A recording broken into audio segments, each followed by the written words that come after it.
मुमताज़ बेगम दिन चढ़े नाश्ते से फारिग होने के बाद मुजम्मिल की फैक्ट्री को देखने गई। इसके बाद अपनी पूरी टीम के साथ लाहौर को रवाना हो गई। दोनों घरानों के दरमियान सालों से पड़ी बर्फ पिघल गई। अब हकीम साहब ने भी मॉडल टाउन आना जाना शुरू कर दिया था। इशल के ज़रूरी कागजात तैयार करवा कर हारिस मैनचेस्टर वापस जा चुका था। बाज़ला और मोमिना दोनों को फातिमा जिन्ना मेडिकल कॉलेज में दाखिला मिल गया। इन दोनों में गहरी दोस्ती भी हो गई। शमाइल की मलिकवाल में शादी के बाद वो शराफत के साथ खुश व खुर्रम जिंदगी गुजार रही थी। सितारा की माँ भी अपनी बेटी के लिए किसी अच्छे रिश्ते की तलाश में थी। चौधरी शमून अपने दोस्तों के साथ मिलकर सिंबल को राम करने के जत्नों में लगा था। बीनिश और बासित के यहाँ एक खूबसूरत बेटा पैदा हुआ था। बरसात आई, तूफानी बारिशें हुई, मुजम्मिल की रूटीन में कोई फर्क नहीं आया। दिसंबर से दिसंबर आन पहुंचा। देखते ही देखते 1 साल गुजर गया था। मुजम्मिल नमाज पढ़कर निकलता वो देखती और मुजम्मिल गर्दन झुकाकर चला जाता। दोनों अतराफ से एक भी नागा न था। एक दिन हसब मामूल सब नमाजियों के जाने के बाद मुजम्मिल उठा। हकीम साहब ने इसे रोक लिया। बेग साहब बैठ जाएं, हकीम साहब ने शफकत से कहा। आज आपको खिड़की बंद मिलेगी। मुजम्मिल ने नजरें उठाकर हकीम साहब की तरफ देखा। इसकी निगाहों में कई सवाल थे मगर वो खामोश रहा। इसने दिल में सोचा, हकीम साहब को किसने बताया? बेग साहब, इश्क और मुश्क नहीं छुपते। हकीम साहब ने मुजम्मिल के चेहरे पर बिखरी हैरत को खत्म किया। हकीम साहब तशफ़ी के अंदाज में बोले, माँ, हम बेटी का कल रात को अपेंडिक्स का ऑपरेशन हुआ था। वो इस वक्त अस्पताल में है। मुजम्मिल के चेहरे पर हैरत की जगह परेशानी आ बैठी। वो अब बिल्कुल ठीक है मुजम्मिल बेटा, तुम फिक्र मत करो। हकीम साहब ने चेहरे पर बैठी परेशानी उठाने की कोशिश की थी। इसका ऑपरेशन हुआ है, मुजम्मिल ने होले से फिर पूछा। मुजम्मिल बेटा, तुम मेरे साथ आओ, यहाँ मस्जिद में बात करना गैर मुनासिब है। हकीम साहब मुजम्मिल को अपनी बैठक में ले गए। हकीम साहब ने अशल को बिलाकर नाश्ते के लिए कहा ही था कि मुजम्मिल फौरन बोल पड़ा, मैं चाय पी लूंगा, नाश्ता नहीं करूंगा। हकीम साहब ने अशल को जाने का इशारा किया। वो चली गई और थोड़ी देर बाद नाश्ता लेकर आई। नाश्ते से फारिग होने के बाद हकीम साहब ने खुद ही बात शुरू की। बेग साहब से, मुजम्मिल बेटा, और अब से तुम तक मैं खुद ही आ गया हूँ। वजह यह है कि तुम्हें मेरी बात समझ आ जाए। माँ, हम अपने ताया के बेटे शमून की मंगेतर है। मेरे ख्याल में ये एक बेजोड़ रिश्ता है। मास्टर महमूद खुद इस रिश्ते के हक में नहीं था। अगर माहम का दादा ये फैसला ना सुनाता तो ये रिश्ता किसी सूरत नहीं हो सकता था। मास्टर महमूद अपने बाप का अदब करता था, इसलिए इसने आमीन कह दिया। यही हाल माहम बेटी का भी है। वो अपने बाप से ज्यादा अपने दादा का अदब करती है। देखो मुजम्मिल बेटा, मेरी बात काफी लंबी हो गई। तुम्हारी शादी किसी सूरत में भी माहम से नहीं हो सकती, इसलिए तुम किसी और लड़की से शादी कर लो। हकीम साहब ने सारी तफसील बताने के बाद लगे हाथों मुजम्मिल को मशवरा भी दे डाला। उम्मीद को आग लगाने से अंधेरे मिलते हैं हकीम साहब। उम्मीद पानी की तरह होती है जो कभी भी रहमत के बादलों से बरस सकती है। मैं आपकी मोहब्बत, आपके खुलूस की कदर करता हूँ। मैं ये सारी बातें बासित की शादी के दूसरे दिन से जानता हूँ। आपको याद होगा जिस दिन मैंने यहाँ पहली बार फजर की नमाज अदा की थी। इस दिन से मुजम्मिल की बातें सुनने के बाद इस बार हकीम साहब शशदर थे। कुछ देर तक हकीम साहब खामोश रहे, फिर कहने लगे, बेटा, अगर मैं तन नजर शिद्दत पसंद होता तो शायद तुम्हारी इबादत को ही मुनाफकत करार दे देता।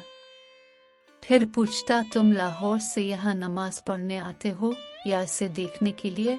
हकीम साहब ने मुजम्मिल बेग के माथे के ऊपर पड़े मेहराब को देखकर सवाल किया। नमाज तो मैं फर्ज होने के बाद से पढ़ रहा हूँ। मुझ में बेशुमार बुराइयां हैं, मगर मैंने नमाज कभी नहीं छोड़ी। मुजम्मिल बात करते करते खामोश हो गया। हकीम साहब को अभी तक अपने सवाल का जवाब नहीं मिला था। वो मुजम्मिल के झुके हुए चेहरे को देख रहे थे। कुछ देर दोनों अतराफ से खामोशी रही। मुजम्मिल जवाब देना चाह रहा था, फिर उसने हिम्मत करके कह ही दिया, हकीम साहब, आपने काफी मुश्किल सवाल पूछ लिया है। जब मैं लाहौर से निकलता हूँ तो मैंने नमाज के ख्याल से ही मस्जिद की तरफ जाता हूँ। अल्लाह दिलों के हाल जानता है। जब मैं मस्जिद की सीढ़ियाँ चढ़ता हूँ तो मुझे कभी इसका ख्याल नहीं आया। हाँ, उतरते वक्त मेरी नज़र उठ जाती है, जिस पर मेरा इख्तियार नहीं होता। मैं रोज़ खुद से अहद करता हूँ और रोज़ ही तोड़ देता हूँ। मेरी नज़र सिर्फ चंद सेकंड के लिए उठती है। आपको कैसे खबर हो गई? और लोगों को भी। मुजम्मिल की हैरानी बढ़ती जा रही थी। हकीम साहब इसके माजी और हाल से बाखबर थे। नहीं नहीं बेटा, मेरे अलावा किसी को खबर नहीं। छोटे कस्बों देहातों में नाई, दाई और हकीम से कम ही बातें छपती हैं। देहातों में लोग अब भी इकट्ठे बैठते हैं। यहाँ सबको सबकी खबर होती है। मेरी दुकान पर सारा दिन औरतें एक दूसरे की चुगलियां करती हैं, खबर सुनाती है। लाख दफा मना किया मगर बेसूद।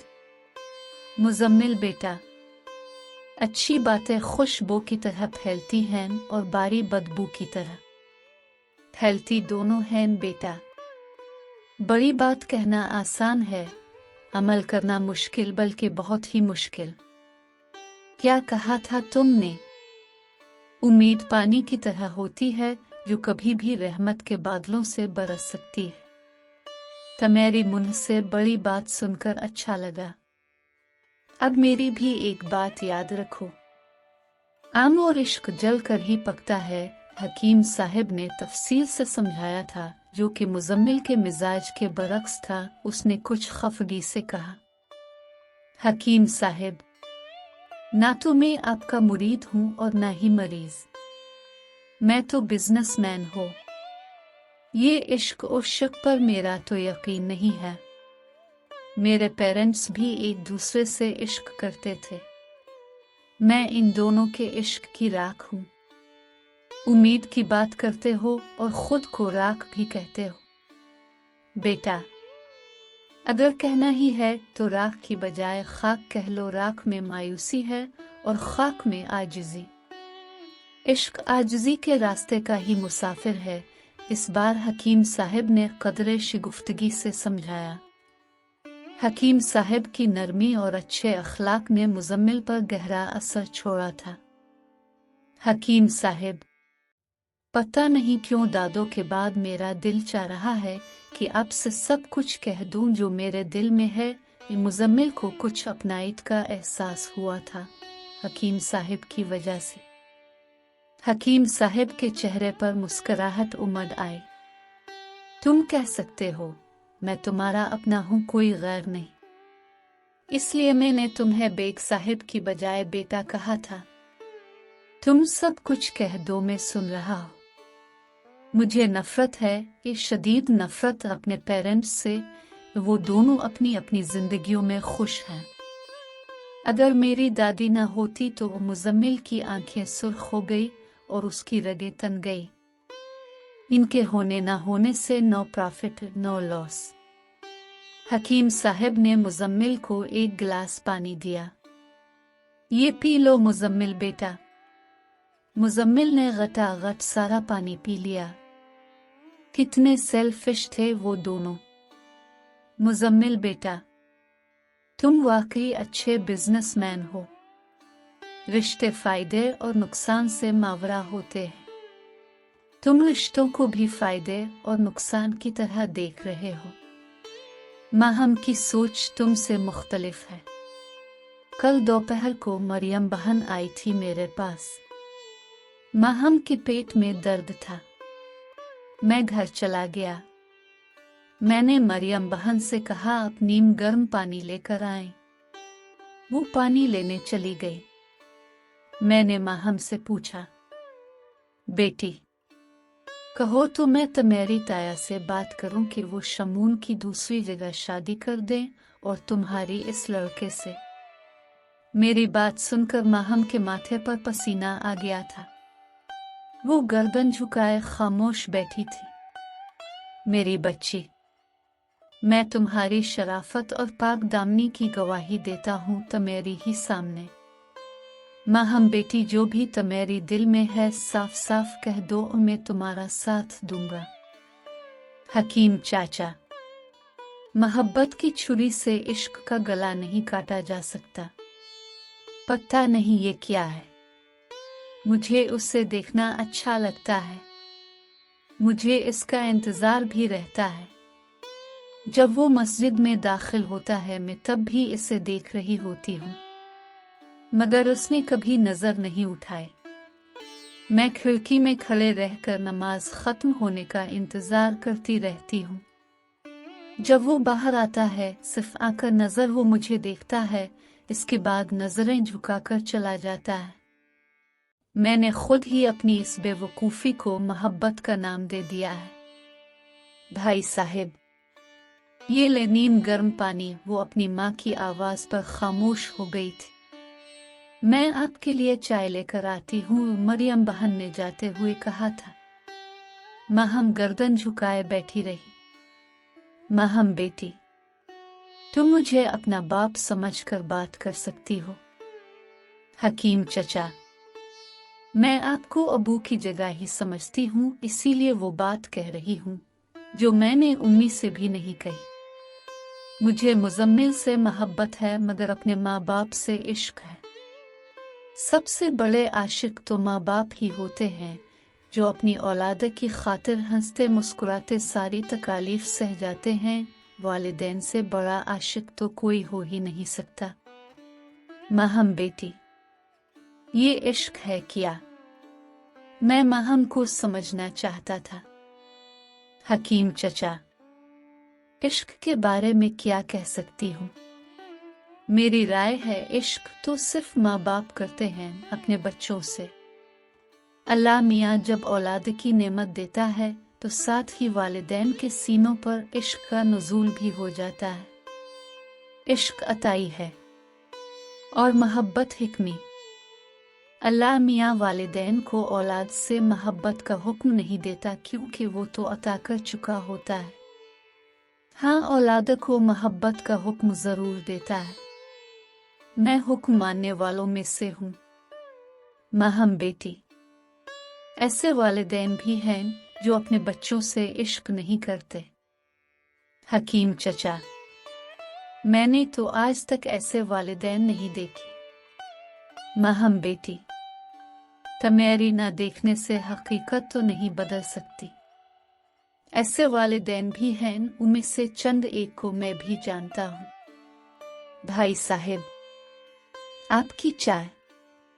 मरियम बहन ने चाय मेरे सामने रखते हुए कहा। भाई साहब, आपकी पेक ने तो कमाल कर दिया है। माहम तो बिल्कुल ठीक हो गई है। मरियम बहन, ये पेट का दर्द नहीं है, मुझे लगता है अपेंडिक्स का दर्द है। आप उसे अस्पताल ले जाएं। मैं मोमिना को अभी कहती हूँ कि अपने ताया जी को फोन कर दे के शमून को भेज दें। मरियम बहन ये कहते हुए कमरे से निकल गई थी। हकीम चाचा, वाकई सच में ऐसे माँ बाप होते हैं जो अपनी औलाद से इश्क नहीं करते। माहम बेटी, इश्क कह लो या फिर मोहब्बत, वालिदैन के दिलों में औलाद की मोहब्बत अल्लाह सुब्हानहू व तआला ही डालता है। ये सही कहा था तुमने, इसमें इंसान का क्या कमाल है, ये तो मेरे मौला की दीन है। हाँ, अगर औलादा अपने माँ बाप से तमेरी जैसी मोहब्बत करे ये बड़ी बात है। उफ के बगैर मोहब्बत और अदब। फिर भी ऐसे वालिदैन होते हैं, माहम हैरत से बोली। हाँ, कुछ बदबख्त इस जज्बे से ज्यादा अपनी ख्वाहिशात को अहमियत देते हैं। औलाद को छोड़कर अपनी ख्वाहिशों, हसरतों, फिर सूहे की तलाश में निकल जाते हैं। हकीम चचा, आप जानते हैं ऐसे वालिदैन को जिन्होंने अपनी औलाद को छोड़कर अपनी हसरतें, ख्वाहिशें पूरी की हो। अम्मा, हमने मुझसे अजीब हैरत से पूछा था। हाँ, जानता हूँ माहम बेटी, तुम्हारा बाप बहुत अच्छा बंदा था। सारी दुनिया इस जैसी नहीं है। मैंने माहम के सर पर शफकत से हाथ रखा और वहां से उठ के आ गया। हकीम साहब के मोबाइल की घंटी बजी। उन्होंने कॉल रिसीव की। मुजम्मिल बेटा, एक मरीज की तबीयत खराब है। मैं मेराज के गांव तक जा रहा हूँ। मैं अरूसा और अशल को भेजता हूँ, तुम उनसे गुपशप लगाओ। हाँ, याद आया, खाला के लिए देसी घी खरीदा है। अशल से कहता हूँ वो तुम्हें दे देती है, वो याद से ले जाना। हकीम साहब ने ये कहा और बैठक से चले गए।